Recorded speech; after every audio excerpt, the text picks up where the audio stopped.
Salut tout le monde, dans cette vidéo, on va parler d'un sujet qui intéresse beaucoup de personnes, à savoir le jeûne intermittent. Donc il y a un grand débat sur les jeûnes intermittents. Est-ce qu'on est pour? Est-ce qu'on est contre? Donc on va essayer vraiment de donner une opinion fondée sur des cas réels de terrain. Donc grâce à mon expérience et celle des centaines de personnes que j'ai pu transformer physiquement, bien sûr que j'ai testé des méthodes de jeûne intermittent. Donc, c'est ce qu'on va voir aujourd'hui.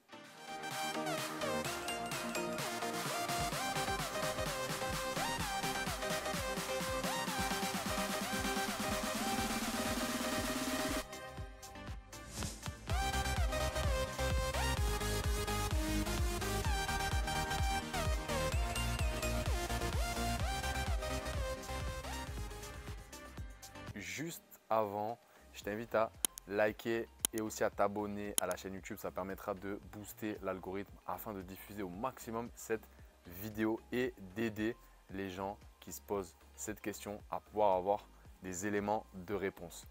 Donc ici Lucas Cano, votre coach expert en transformation physique. Et dans cette vidéo aujourd'hui, le thème va être le jeûne intermittent. Donc est-ce que le jeûne intermittent est une solution pour perdre du poids, pour transformer son physique ou pas?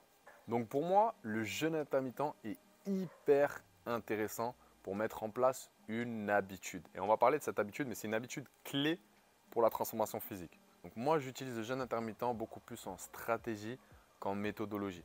Aujourd'hui, beaucoup de gens que j'ai en coaching ne prennent pas de petit déjeuner. Pourquoi le petit déjeuner est un repas hyper important? Parce que tout simplement, il va pouvoir réguler votre système hormonal. Prendre des protéines au petit déjeuner est primordial. Pourquoi? Parce que derrière, on va pouvoir augmenter cet apport-là. Pourquoi on ne va pas manger? Par exemple, il y a des personnes qui pourraient me dire, mais si je mange midi et soir, peut-être 500 grammes de poulet à midi, 500 grammes de poulet le soir, je dis une connerie, j'aurai mes apports en protéines journaliers. Non, parce qu'il y a une question d'assimilation. Ce n'est pas parce que vous mangez 1 kg de viande midi et soir que vous allez l'assimiler. Par contre, si vous mangez en fractionné tout au long de la journée, là, vous allez assimiler les protéines que vous allez manger. Il va pouvoir faire récupérer vos muscles afin de se reconstruire plus volumineux, plus fort, plus massif, plus endurant, plus raffermi peut-être. Tout dépend du type d'entraînement que vous pratiquez. Mais voilà, il y a un réel intérêt à intégrer ce petit déjeuner-là grâce au jeûne intermittent. Bref, cette vidéo n'est pas là pour vous parler des bienfaits du petit déjeuner, mais revenons à nos moutons du jeûne intermittent. Donc si on pratique le jeûne intermittent sur une fenêtre classique, généralement on fait du jeûne intermittent sur 13 heures ou sur 16 heures. Et là, si on pratique cette fenêtre de 13 heures ou 16 heures sans manger, du coup, et qu'on la pratique à partir de 18 heures le soir, parce qu'il y a deux types de jeûne intermittent. Il y a celui où on arrête, donc on jeûne à partir de la fin d'après-midi jusqu'au lendemain matin, ou il y a celui du jeûne intermittent où on ne mange pas le matin, c'est-à-dire qu'on a le droit au repas du soir jusqu'à 19h, 20h ou 21h, et puis on ne va pas manger sur la fenêtre de 13 à 16h jusqu'à midi par exemple. Donc, le prochain repas, là où on va couper le jeûne, ce sera le repas du midi. Ok? Mais ce qui va nous intéresser, nous, c'est plus le jeûne à partir de fin d'après-midi. Donc on arrête de manger à partir de, pour ceux qui font la collation de 16-17 heures, on va arrêter de manger à partir de 16 ou 17 heures, ce qui va faire que les personnes qui ont du mal à prendre un petit déjeuner, à ce moment-là, eh bien, elles vont avoir faim le matin. Parce que la plupart des gens qui ne déjeunent pas, c'est parce qu'ils n'ont pas faim. Pourquoi ils n'ont pas faim? Souvent parce qu'ils mangent un peu tard le soir ou alors parce qu'ils mangent copieux le soir. Donc, ils ont développé cette habitude-là de ne pas avoir faim et du coup, eh ben, c'est resté ancré. Sauf que si on s'affame, entre guillemets, on arrête de manger à partir de 16-17 heures, généralement, ben, les personnes qui vont se lever vont avoir faim. Donc, c'est quelque chose qui est intéressant à mettre en place sur une période de 2, 3, 4, 5 semaines pour justement créer cette habitude-là du petit déjeuner. Donc, quand derrière, on a pu développer cette habitude sur 2-3 semaines en pratiquant justement le jeûne intermittent à partir de 16-17 heures, à ce moment-là, on va pouvoir faire le petit déjeuner. Donc, vous voyez, c'est stratégique afin de pouvoir permettre à la personne qui n'arrive pas à déjeuner de pouvoir déjeuner Il y a un côté très pratique également, c'est quand même beaucoup plus pratique en termes d'organisation. C'est-à-dire qu'au lieu de faire peut-être 4, 5 repas ou collations, on va en faire plus que 3 ou 4 par exemple. Donc on va déjà diminuer les moments où on doit manger. Donc ça peut être un côté pratique aussi, un côté avantage au jeûne intermittent. Il y a un autre avantage aussi, on va choquer l'organisme. Donc si le corps est habitué à une méthode, à une alimentation, à un plan nutritionnel depuis un petit moment, des fois il a besoin d'être choqué, il a besoin de casser ce qu'on est en train de faire pour à nouveau repartir sur du résultat. Donc, que ce soit de la perte de poids ou de la perte de masse grasse, de la transformation physique, peu importe comment vous l'appelez. Parfois quand on choque le corps, quand on pratique ce genre de méthode comme le jeûne intermittent, on choque le corps et à nouveau on se remet à avoir du résultat, à péter un palier et derrière à pouvoir continuer sa transformation physique. Donc ça peut être utilisé aussi pour choquer l'organisme à condition que ce soit bien fait. Donc par rapport à vos besoins énergétiques, vos macronutriments, etc. Ça, c'est un petit peu plus complexe, mais ça peut être une méthode, très bonne méthode pour choquer et passer un cap. Donc le plus gros avantage au jeûne intermittent, si on le pratique de 17 à 18, ça va être vraiment l'intégration de l'habitude du petit déjeuner qui est vraiment pour moi très bénéfique. Donc c'est pour ça que je l'utilise principalement sur mes clients. Il va y avoir aussi le côté organisationnel, donc beaucoup plus pratique.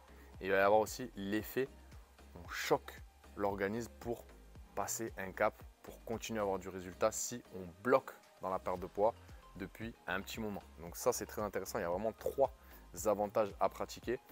Mais il y a des mais, on va les voir juste après, les inconvénients du jeûne intermittent. Mais voilà, sur du court terme, moi je suis vraiment pour, à condition que ce soit sur des courtes périodes de 2, 3, 4 semaines, peut-être 5 semaines. Mais voilà, il y a des mais et c'est ce qu'on va voir tout de suite. Donc forcément, on va être sujet au catabolisme. Donc ce n'est pas obligatoire, mais voilà, on s'expose à des risques de fonte de capital musculaire quand on pratique un jeûne intermittent. On va souvent être en énergie réduite. C'est vraiment un constat. Et si on ressent un manque d'énergie, qu'est-ce qui va se passer pour les pratiquants un petit peu aguerris qui ont l'habitude de mettre de l'intensité dans leurs entraînements? Donc on va perdre en charge, donc le poids sur les barres, sur les haltères, sur les machines.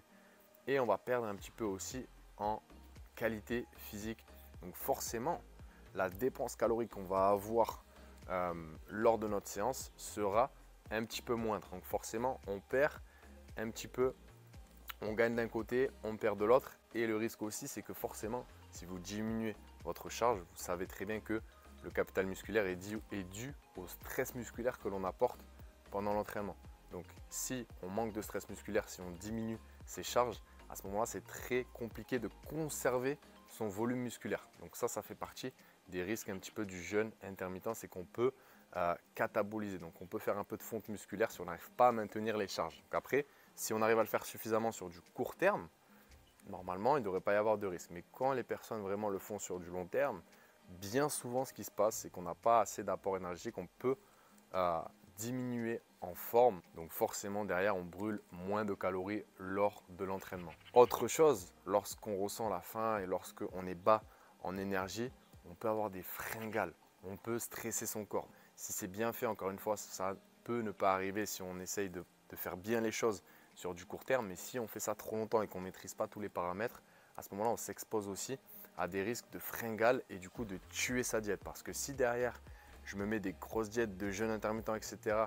et que à côté de ça, je craque psychologiquement. Et c'est bien souvent les risques auxquels on est exposé aussi. Donc, je ne dis pas que c'est ça à tous les coups, mais bien souvent, et par rapport à l'expérience que j'ai eue, eh bien, les personnes sont sujets à avoir envie de craquer. Pourquoi? Parce qu'on expose à un stress. Donc on stresse le corps parce qu'il peut être en manque et en manque d'énergie. Donc au bout d'un moment, il se peut que la personne craque sur la nourriture. On va dire qu'on augmente les chances de craquer sur sa diète. Ça, c'est un risque aussi du jeûne intermittent qui est pas parfaitement paramétré ou qui dure un peu trop longtemps. Donc conclusion, je ne diabolise pas le jeûne intermittent, je m'en sers. Et croyez-moi qu'il a eu des très bons résultats sur mes clients. Ça a permis vraiment de changer certaines habitudes toxiques qu'ils avaient. Ça a permis vraiment d'avoir des résultats. Mais encore une fois, ce que je conseille, mon avis là-dessus, c'est vraiment déjà de le faire accompagner et de bien paramétrer à ce qu'on a vu tout à l'heure, la balance calorique, les macronutriments et comment le jeûne va être organisé et surtout de ne pas le faire trop longtemps. Voilà, ça c'est vraiment le conseil que je peux vous donner de l'expérience, le recul que j'ai sur ce genre de méthode. Mais c'est une très bonne méthode si elle est bien utilisée. Mais attention, maintenant vous connaissez les risques, vous connaissez les avantages, vous connaissez les risques, donc à vous de faire votre choix. N'oubliez pas de mettre un petit pouce bleu si cette vidéo vous a plu. Mettez-moi dans les commentaires les sujets que vous voulez qu'on aborde pour les prochaines vidéos. Et je vous dis à très vite. Ciao, ciao.